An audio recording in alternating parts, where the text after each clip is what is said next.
Baik, assalamualaikum warahmatullahi wabarakatuh. Di sini saya akan menjelaskan progres dari proyek UTS mata kuliah kecerdasan buatan. Dan di sini saya mengambil judul klasifikasi narkoba menggunakan ANN. Sebelumnya, perkenalkan, nama saya Fahri Rehan Al-Hafiz dengan NIM 090 1128 1924 030 dari kelas SK5. Sebelum memulai penjelasan mengenai progres dari proyek yang telah saya buat, lebih dahulu saya akan menjelaskan metode yang saya gunakan. Nah, metode yang saya gunakan adalah metode ANN. Apa itu ANN? ANN atau Artificial Neural Network atau sering juga disebut jaringan secara tiruan merupakan sebuah teknik atau pendekatan pengolahan informasi yang terinspirasi oleh cara kerja sistem secara biologis, khususnya sel otak manusia dalam memproses informasi. Nah, cara kerja dari ANN itu sendiri dapat dianalogikan bagaimana halnya manusia belajar dengan menggunakan contoh atau yang disebut sebagai supervised learning. Sebuah ANN dikonfigurasikan untuk aplikasi tertentu seperti pengenalan pola atau klasifikasi data yang nantinya akan disempurnakan melalui proses pembelajaran. Proses pembelajaran yang terjadi dalam sistem biologis melibatkan penyesuaian koneksi sinaptik antar neuron. Dalam ANN, penyesuaian koneksi sinaptik antar neuron dilakukan dengan menyesuaikan nilai bobot yang ada pada tiap konektivitas baik dari input maupun output. Nah, untuk ilustrasi dari cara kerja ANN adalah sebagai berikut. Dapat dilihat terdapat inputan, ada bobot, lalu masuk ke dalam tahapan transfer fungsi dan berakhir pada tahapan fungsi aktivasi. Nah, masuk ke dalam proyek yang saya buat, yaitu klasifikasi jenis narkoba menggunakan metode ANN. Untuk memulai proses klasifikasi, hal pertama yang saya lakukan tentunya adalah mengetahui terlebih dahulu apa itu narkoba. Narkoba adalah suatu zat adiktif yang masuk ke dalam tubuh yang mempengaruhi susunan sistem syaraf atau otak yang berdampak buruk pada tubuh. Melihat alat pengujian jenis narkoba yang ada pada saat ini memerlukan biaya lebih mahal, sehingga menyebabkan terbatasnya alat yang dipunya dan tidak semua petugas yang berwenang melakukan penyidikan narkoba membawa alat saat sedang bekerja. Karena begitu, seriusnya kasus narkoba di Indonesia, diperlukan juga alat pendukung yang memadai untuk membantu para petugas saat bekerja. Maka dari itu, diperlukan suatu sistem yang dapat mengklasifikasikan jenis zat narkotika untuk dapat menjadi alternatif lain dalam pengujian jenis zat narkoba. Kita lanjut ke tahapan selanjutnya adalah langkah-langkah dalam membuat pengklasifikasian zat narkotika. Dalam pengklasifikasian menggunakan metode ANN itu dibagi menjadi 4 bagian, di mana pada slide ini saya akan membahas sedikit mengenai bagian 1 dan 2. Pada bagian 1 itu adalah bagian pra-pemrosesan data. Dalam pra-pemrosesan data itu dibagi lagi menjadi beberapa bagian, yaitu mengimpor libraries, mengimpor kumpulan data atau dataset, lalu melihat informasi dari dataset, kemudian memisahkan dataset training dan test, dan yang terakhir adalah penskalaan fitur. Lalu untuk bagian kedua itu adalah membangun ANN atau building. Dalam building ANN ini terdapat 4 tahapan, yaitu inisialisasi ANN, kemudian menambahkan lapisan input atau input layer dan lapisan tersembunyi pertama ataupun first hidden layer. Kemudian menambahkan lapisan tersembunyi kedua ataupun second hidden layer, dan yang terakhir menambahkan lapisan keluaran atau output layer. Lanjut pada bagian ketiga, itu adalah melatih ANN atau training ANN. Pada bagian 3 terdapat 2 tahapan, yaitu mengkompilasi atau mengcompile ANN Lalu yang kedua adalah melatih ataupun train ANN pada set training atau set pelatihan. Nah, kemudian bagian 4 ialah membuat prediksi dan mengevaluasi model.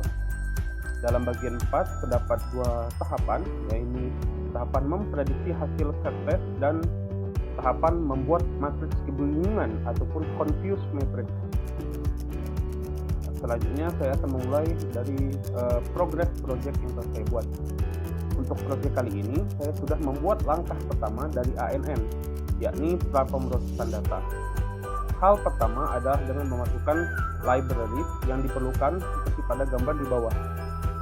Nah, di sini apa kita lihat, saya sudah mengimport library berupa NumPy, Pandas, Matplotlib, Payplot, dan juga Seaborn. Yang masing-masing library ini memiliki fungsinya masing-masing. Contohnya saja, untuk Pandas itu berfungsi untuk memanggil file CSV ataupun dataset. Dan juga Matplotlib, Payplot itu berfungsi untuk membuat plot ataupun grafik lah. Nah, langkah selanjutnya adalah dengan mengimpor kumpulan data atau dataset berupa file CSV. Pada proyek kali ini saya menggunakan dataset berupa data pasien pengguna narkotika dengan nama file yang sudah saya cantumkan itu yaitu draft 200.csv. Nah, dapat kita lihat itu saya menggunakan sintaks pd-read. Nah, di mana pd ini adalah library Pandas tadi. Nah, dapat dilihat juga bahwa judul dari file CSV saya adalah draft 200.csv. Kemudian saya menggunakan sintaks data.head di mana sintaks tersebut berfungsi untuk menampilkan isi dari dataset yang sudah saya cantumkan, namun hanya melihat 5 teratas saja. Langkah selanjutnya adalah dengan menampilkan informasi dataset seperti berikut. Dengan mengetikkan sintaks data.info, kita dapat melihat info dari data set yang telah kita masukkan. Di situ saya bisa dilihat variabel-variabel dari dataset yang telah saya gunakan. Ada age atau usia, sex atau jenis kelamin, BP ataupun blood pressure atau tekanan darah, kemudian ada kolesterol, ada Na2K yaitu natrium atau kalium, itu digunakan dalam pengklasifikasian narkotika, dan yang terakhir ada variabel drug ataupun narkotika itu sendiri. Nah, dapat dilihat juga tipe dari variabel yang saya gunakan dalam dataset. Itu ada file tipe datanya int, integer, ada objek dan juga float. Nah, di situ dapat kita lihat juga data ukuran dari dataset yang telah kita gunakan menggunakan sintaks data.shape. Nah, selanjutnya adalah masuk ke dalam proses pemisahan antara dataset training dan test. Di sini saya mencoba memprediksi jenis narkoba yang digunakan pasien menggunakan data yang diberikan. Oleh karena itu, jenis narkoba akan menjadi label Y dan data lainnya akan menjadi label X atau data input. Dapat kita lihat dalam gambaran yang telah saya cantumkan di situ. Terdapat 2 label, yaitu label X dan label Y, yang nantinya telah saya pisahkan tentunya.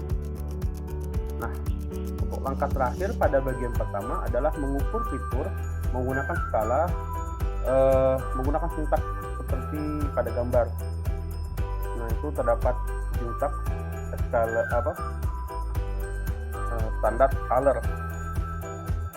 Itu berfungsi untuk mengskalakan fitur yang kita gunakan. Nah, untuk program yang saya gunakan itu saya mendapatkan program tersebut atau codingan tersebut dari website kaggle.com. Di situ banyak sekali program mengenai kecerdasan buatan yang tinggal kita gunakan saja untuk keperluan tugas kita pada kali ini. Nah, di sini saya cantumkan juga link dari program yang telah saya buat dan saya upload di GitHub. Baiklah, sebelum saya menutup presentasi dari progres project kali ini, saya akan menampilkan codingan yang telah saya buat dan saya upload pada GitHub. Nah, ini codingan yang telah saya buat.